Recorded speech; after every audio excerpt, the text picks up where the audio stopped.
الحمدللہ رب العالمین والصلاة والسلام علی سید الانبیاء والمرسلین وعلی آلہ واصحابہ اجمعین۔ عالمگیر نامے میں مفصل طور سے اس کے آخری مذہبی عقائد کو اسی طرح بیان کیا ہے۔ اباحت و الحاد اس کی طبیعت میں جم چکا تھا اور اس کو وہ تصوف کہا کرتا تھا۔ آخری حالت میں فقط اباحت و الحاد کے ظاہر پر قناعت نہیں کی بلکہ ہندوؤں کے دین اور ان کے رسم و رواج کا گرویدہ ہو گیا۔ برہمنوں، جوگیوں اور سنیاسیوں کے ساتھ ہمیشہ صحبت رکھتا اور ان کو مرشدان کامل اور خدا رسیدہ و عارف سمجھتا، اور وید کو کتاب آسمانی اور خطاب ربانی جانتا اور کتاب کریم کا سب سے پہلا مصحف کہتا۔ عقیدہ باطل اس انتہا کو پہنچ گیا تھا کہ الماس، یاقوت اور زمرد وغیرہ قیمتی جواہر کے نگینوں پر جن کو وہ پہنا کرتا تھا، خداوند عالم کے اسماء حسنہ کے بجائے پوری عقیدت مندی کے ساتھ ہندی خط میں ایک ہندی نام پربھو کنندہ کرایا تھا۔ اسی کو متبرک سمجھتا اور اسی سے برکت حاصل کرتا، اور چونکہ اس کا عقیدہ تھا کہ عبادت کی تکلیف ناقص لوگوں کے لیے ہے، عارف کامل کو عبادت کی ضرورت نہیں، اور آیت کریمہ وَاعْبُدْ رَبَّكَ حَتَّىٰ يَأْتِيَكَ الْيَقِينَ کا مطلب ملحدوں کے خیال کے بموجب گھڑ کر اپنے ان خیالات باطلہ کی دلیل بناتا تھا، لہذا انہیں عقائد باطلہ کی بنا پر نماز، روزہ اور جملہ تکالیف شرعیہ کو خیرآباد کہہ چکا تھا۔ حسنات العارفین میں اسی طرح قرآن مجید کی دوسری آیتوں کے معنی بھی دارا نے گھڑے۔ مثلاً دارا کے پیر ملا شاہ نے یا ایھا الذین آمنوا لا تقربوا الصلاۃ وانتم سکارى کے یہ معنی اور تفسیر بیان کی ہے: اے کسانے کہ ایمان حقیقی درد آید نزدیک نماز نشوید، در وقتے کہ در حالت سکر و مستی باشید، مقرر سکر حالت بلند ترست از نماز گزاردن، اگر مستی مجازی است قرب نماز ممنوع است تا نماز ملوث نشود الاخری۔ دانا شکوہ اپنے آپ کو فنا فی اللہ سمجھتا تھا، اس لیے عبادت کی پابندی سے بھی آزاد ہے۔ اسی طرح خود ملا شاہ کے پیر میاں میر نے ختم اللہ علی قلوبہم آیت کے متعلق بتایا ہے: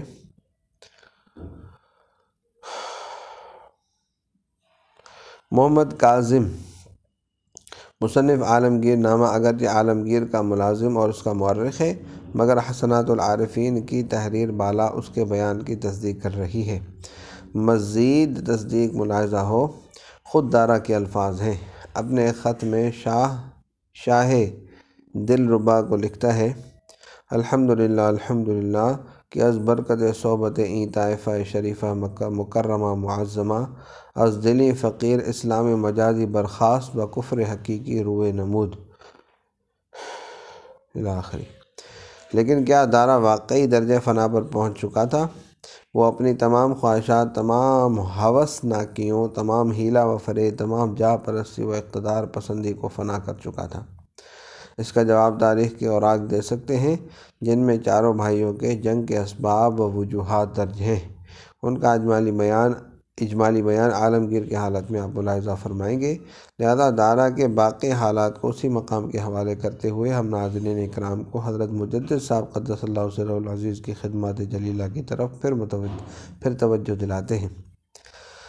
تسلیم کیا جا چکا ہے کہ دارا کی تباہی کا سبب اسی کے خیالات تھے، اس کے انہی عقائد نے در پردہ سنجیدہ امرائے دولت کو اس سے متنفر کر دیا تھا، اور یہی سبب تھا کہ جیسے ہی کسی کو موقع ملا وہ دارا کو چھوڑ کر اورنگزیب کی پناہ میں پہنچا، اور دارا کے انہی خیالات کا مخالفانہ اثر تھا جس نے امرائے دولت کے قلوب کو نہ صرف دارا سے بلکہ شاہ جہان کی جانب سے بھی، جس کے وہ نمک خوار اور قدیمی معتمد علیہ تھے، ہٹا کر عالمگیر کے لیے فتح مندی اور فیروز بختی کو آسان کر دیا، جس کا نتیجہ یہ تھا کہ شاہ جہان نے قلعہ آگرہ، جس میں وہ خود محفوظ ہو کر بیٹھا تھا اور جس کا فتح کرنا دشوار ترین امر تھا، اس کی کنجیاں خود عالمگیر کے پاس بھیج دیں، کیونکہ وہ اپنی کامیابی سے مایوس ہو چکا تھا۔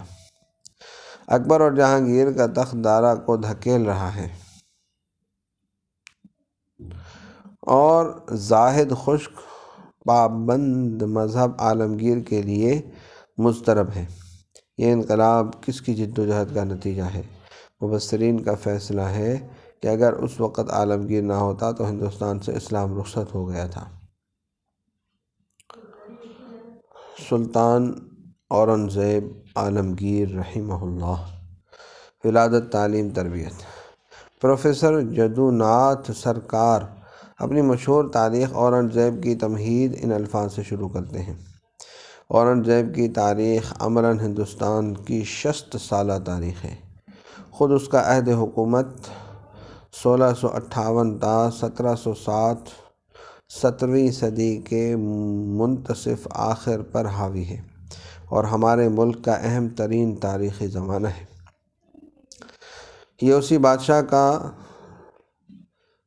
ورد و مسعود تھا جبکہ حکومت مغلیہ اپنے انتہائی عروج پر پہنچی اور ابتدائی عہد تاریخ سے برطانوی حکومت کے قیام تک کے زمانے میں شاید یہ واحد حکومت ہے جس نے اتنی وسعت حاصل کی۔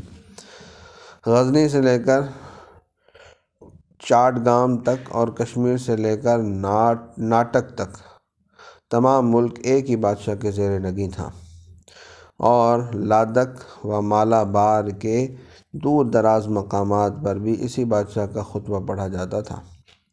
اسلام کی آخری سب سے بڑی ترقی کا یہی زمانہ تھا۔ اس طرح سے جو حکومت قائم ہوئی تھی ایک سیاسی وحدت تھی۔ اس کے مختلف خطات پر ماتحت حکمرانوں کا تسلط نہ تھا بلکہ بلا واسطہ بادشاہ کے ماتحت تھے، اور اس حیثیت سے اورنگزیب کی ہندوستانی حکومت اشوک سمدرگپت یا ہرشوردھن کی حکومت سے وسیع تر تھی۔ اس وقت تک کسی صوبے کے گورنر نے سر نہ اٹھایا تھا، اگرچہ کہیں کہیں علم بغاوت بلند ہوتا تھا، لیکن کسی صوبے میں بھی کوئی شخص ایسا پیدا نہیں ہوا جو شہنشاہ دہلی کے احکام کی سرتابی کر سکتا۔ ولادت۔ یوں تو شاہجہاں کی اولاد کی تعداد 16 ہے، لیکن اس کی محبوب ترین بیگم ممتاز محل بنت آصف خان اس کے 14 بچوں کی ماں تھی اور اورنگزیب کو باعتبار ترتیب چھٹا درجہ حاصل تھا۔ جس طرح اورنگزیب کی تمام عمر گھر سے باہر اور دارالسلطنت سے دور گزری، اسی طرح اس کی ولادت و موت دونوں پردیس میں واقع ہوئیں۔